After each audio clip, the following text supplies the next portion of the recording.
जय हिंद एवरीवन। आइए हम आज का डिस्कशन एक बार फिर से कुछ बेसिक पॉइंट्स से स्टार्ट करते हैं। हम जानते हैं that all the things that exist in nature is composed of very small particles, very tiny particles which we call atoms, है ना। और ये एटम्स ऑर्गेनाइज्ड होके बनाते हैं मॉलिक्यूल्स, है ना। अब ये मॉलिक्यूल्स दो डिफरेंट वे में अरेंज हो सकते हैं। अगर ये मॉलिक्यूल्स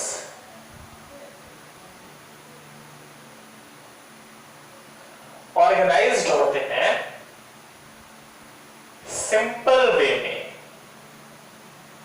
ऑर्गेनाइज्ड होते हैं सिंपल एंड जनरल वे में। अब यहां सिंपल और जनरल वे का क्या मतलब है? सपोज कीजिए एक कॉमन सब्सटेंस हम लेते हैं NaCl, तो इनमें भी अरेंजमेंट तो है मॉलिक्यूल्स का, एटम्स का। सोडियम और क्लोरीन इलेक्ट्रॉन के ट्रांसफर से एक स्पेशल तरीके से अरेंज तो है, लेकिन सपोज कीजिए हमने A, B, C और D ये चार मॉलिक्यूल्स लिए।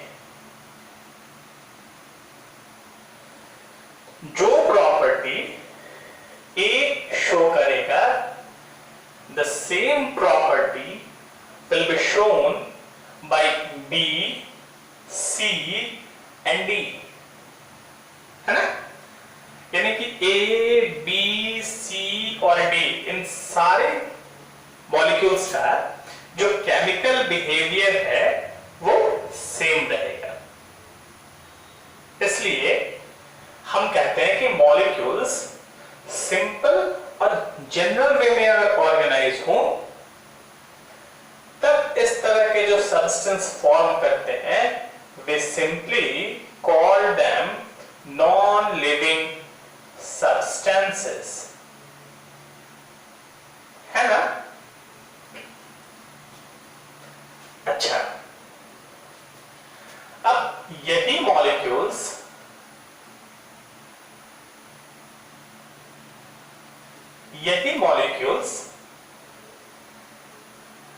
डिफरेंट वे में,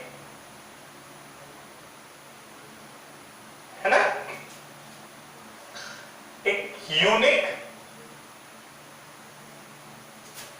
स्पेशल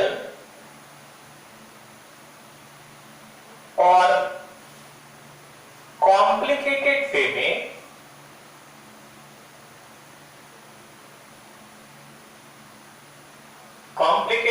में ऑर्गेनाइज्ड होके, है ना, ऑर्गेनाइज्ड होते हैं। तो कुछ स्पेशल अरेंजमेंट बनाते हैं, स्पेशल अरेंजमेंट प्रोड्यूस करते हैं। और ये जो स्पेशल अरेंजमेंट है वो कैपेबल हो जाता है कुछ स्पेशल मॉलिक्यूल्स फॉर्म करने में। Special molecules like molecules of nucleoprotein, है ना। और इस तरह के बहुत सारे स्पेशल मॉलिक्यूल्स एक बेस मटेरियल फॉर्म करते हैं। सच special molecules form a base material and this base material is called protoplasm, है ना।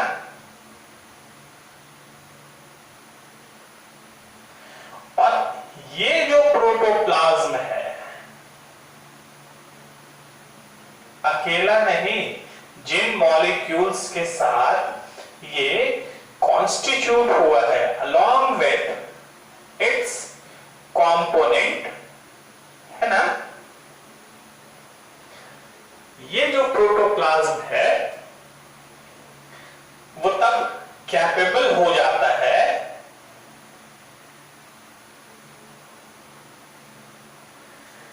अपने मेंटेनेंस के लिए, अपने एग्जिस्टेंस के लिए जो भी पॉसिबल एक्टिविटीज हो वो परफॉर्म करने के लिए, है ना, बिकम्स कैपेबल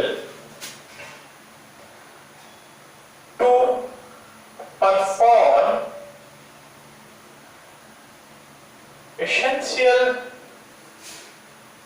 फंक्शंस,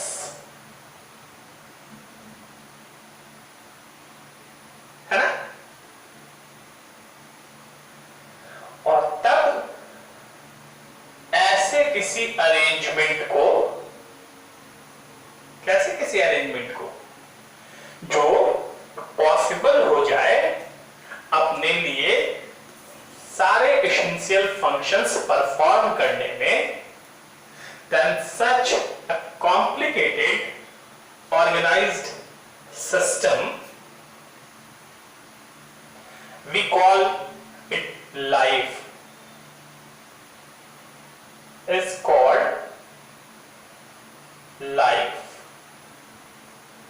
हालांकि लाइफ क्या है इस बात को एग्जैक्टली डिफाइन करना बड़ा मुश्किल है, और शायद इसलिए अब तक हम लाइफ का या लाइफ की एग्जिस्टेंस मतलब एग्जैक्ट डेफिनेशन नहीं दे पाए हैं।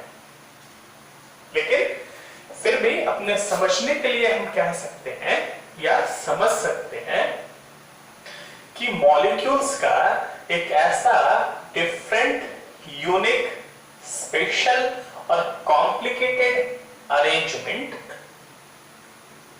जो एक बेस मटेरियल फॉर्म करे अपने ही जैसे मॉलिक्यूल्स से मिलकर, जो कैपेबल होता है अपने लिए एसेंशियल सारे फंक्शंस परफॉर्म करने में, such an arrangement is called life, है ना।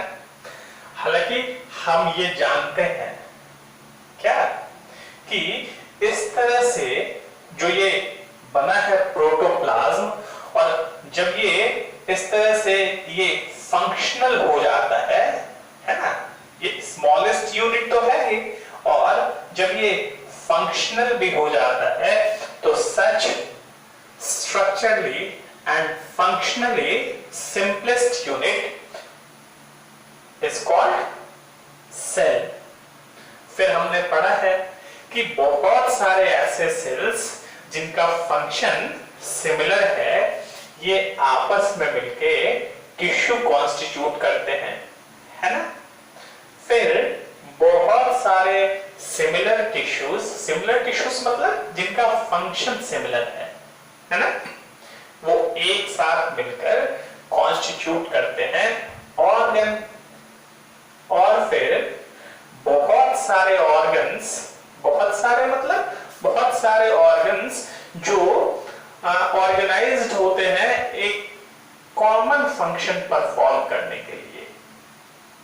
For example mouth, tip, tongue, salivary gland, buccal cavity, esophagus, stomach, food pipe, small intestine, large intestine, liver, pancreas, और इस तरह के बहुत सारे ऑर्गन्स एक साथ ऑर्गेनाइज्ड हैं या आप कहिए स्पेशली ऑर्गेनाइज्ड हैं to perform a common function which we call digestion, है ना। तो ऐसे ऑर्गन्स जो ऑर्गेनाइज्ड हैं किसी कॉमन फंक्शंस को परफॉर्म करने के लिए, तो ऐसे ऑर्गन फिर एक साथ मिलकर ऑर्गन सिस्टम बनाते हैं, है ना। और ऐसे ही 11 ऑर्गन सिस्टम से हमारे आपके जैसे कॉम्प्लेक्स ऑर्गेनिज्म फॉर्म हुए हैं, है ना।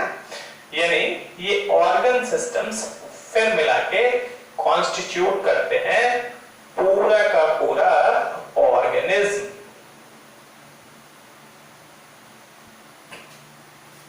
है। तो इस तरह से मॉलिक्यूल्स का ऐसा डिफरेंट, यूनिक और स्पेशल और कॉम्प्लिकेटेड अरेंजमेंट जो अपने लिए एसेंशियल फंक्शंस को परफॉर्म कर सकता है, उसको लाइफ कहते हैं।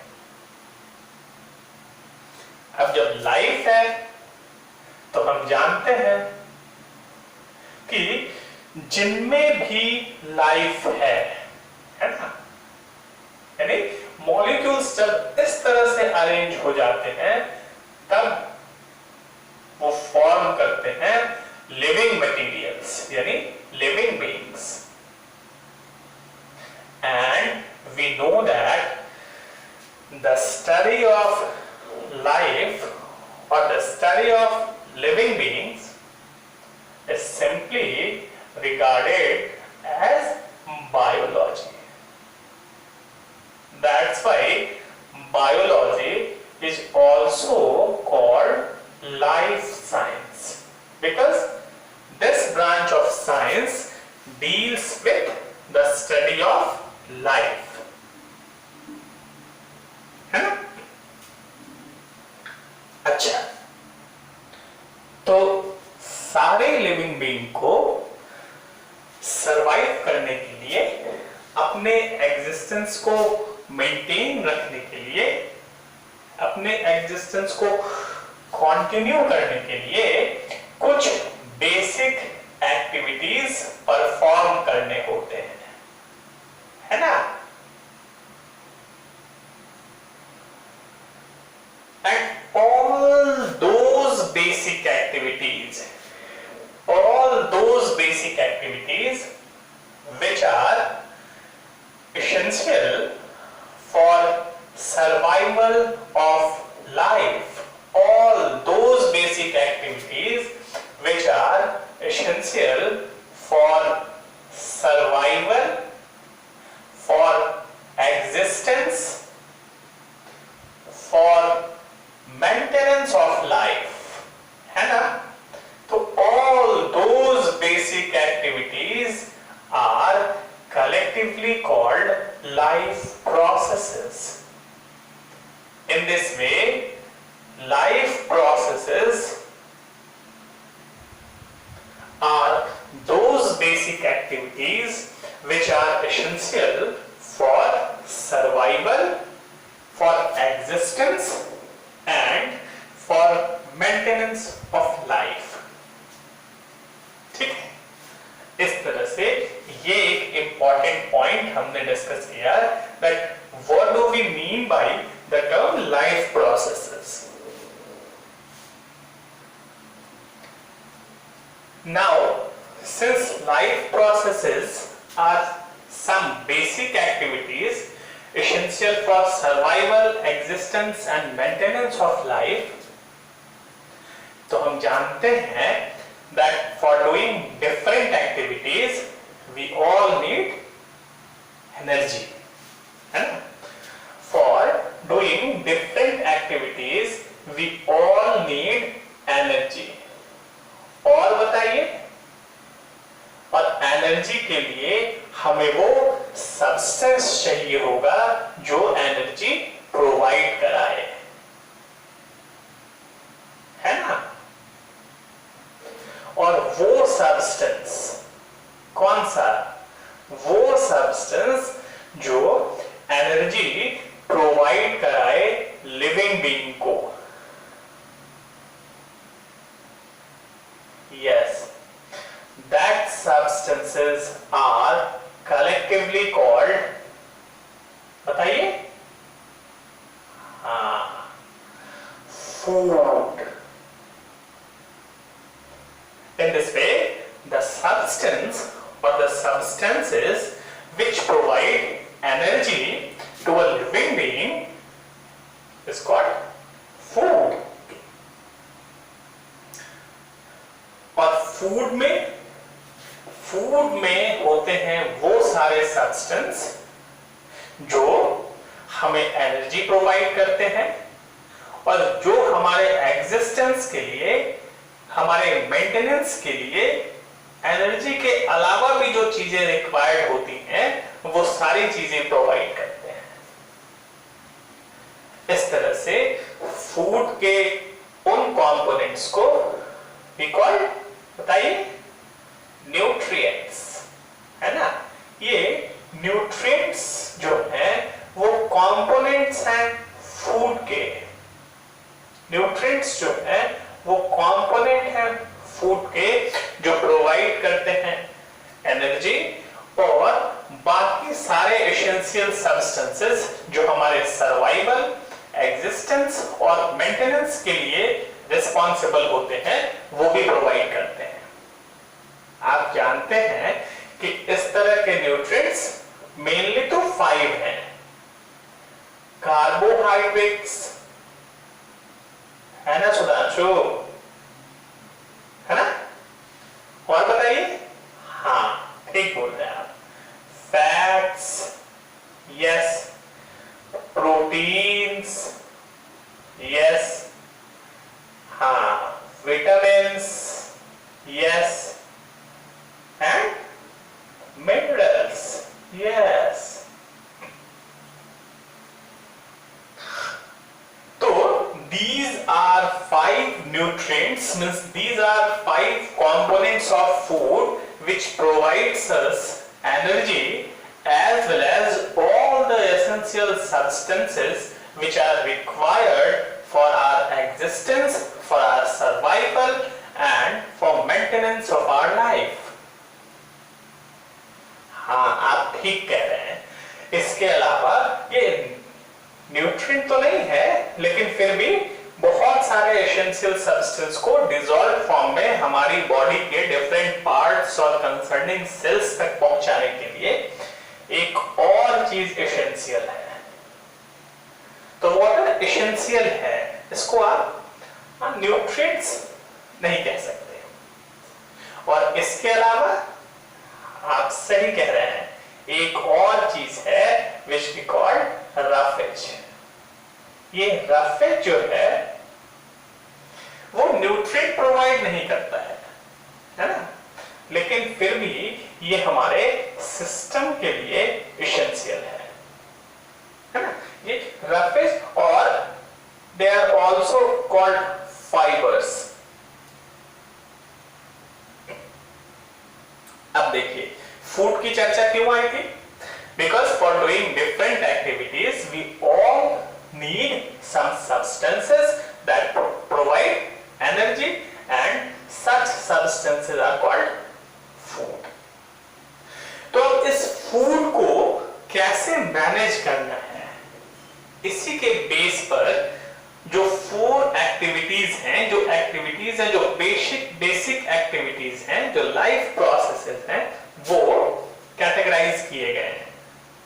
अब देखिए सबसे पहले क्या करना पड़ेगा, सबसे पहले ये करना पड़ेगा कि जो फूड है उसको इनटेक करना पड़ेगा, फूड की व्यवस्था करनी पड़ेगी, अरेंज करना पड़ेगा और उस फूड को खाना पड़ेगा। और सिर्फ खाना नहीं पड़ेगा, उस कॉम्प्लेक्स फूड को सिंपल फॉर्म में या इस फॉर्म में कन्वर्ट करना पड़ेगा कि फिर वो एनर्जी प्रोवाइड कर सके। तो intake of food and conversion of complex food into simple and absorbable form.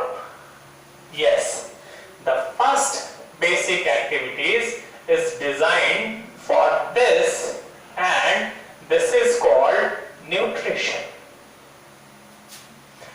फिर चलिए फूड हमने इंटेक कर लिया, कॉम्प्लेक्स फूड को सिंपल फूड पे प्रोसेस कर लिया। अब इसके बाद क्या होगा, अब ये फूड यूटिलाइज होगा एनर्जी प्रोवाइड करने के लिए।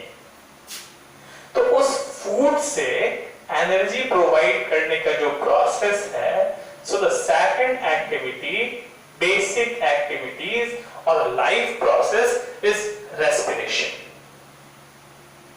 अब फिर इसके लिए क्या करना पड़ेगा बताइए, जो डाइजेस्टेड फूड है, जो प्रोसेस्ड फूड है, उसको डाइजेस्टिव ट्रैक्ट से लेके बॉडी के डिफरेंट सेल्स तक सर्कुलेट करना पड़ेगा, ट्रांसपोर्ट करना पड़ेगा। फिर ऑक्सीजन को लंग्स से लेके डिफरेंट सेल्स तक ट्रांसपोर्ट करना पड़ेगा, क्योंकि ऑक्सीजन के हेल्प से ही ना फूड बर्न होता है। फिर उस प्रोसेस में जो वेस्ट प्रोड्यूस हुआ है उन सबको कलेक्ट करना पड़ेगा। तो इस तरह से बॉडी में एक और बेसिक एक्टिविटी रिक्वायर्ड है, जिसका फंक्शन है मटेरियल को एक प्लेस से दूसरे प्लेस तक मूवमेंट प्रोवाइड करना। And the third basic activity is regarded as transportation। और इन सब के बाद जो फाइनली वेस्ट है, स्पेशली नाइट्रोजनस वेस्ट है, उसको बॉडी से बाहर एलिमिनेट भी करना पड़ेगा, है ना। So the removal of nitrogenous waste, yes, the next activity which we call excretion is designed for the same. In this way, these are four main basic activities which are essential for survival of life, which are essential for existence and maintenance of life, and that's why these are regarded as life processes.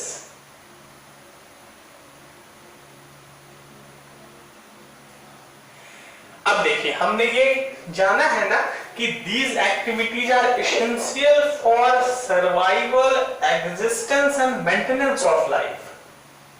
So all these activities are common in all living forms. ये important है, ध्यान रखिएगा।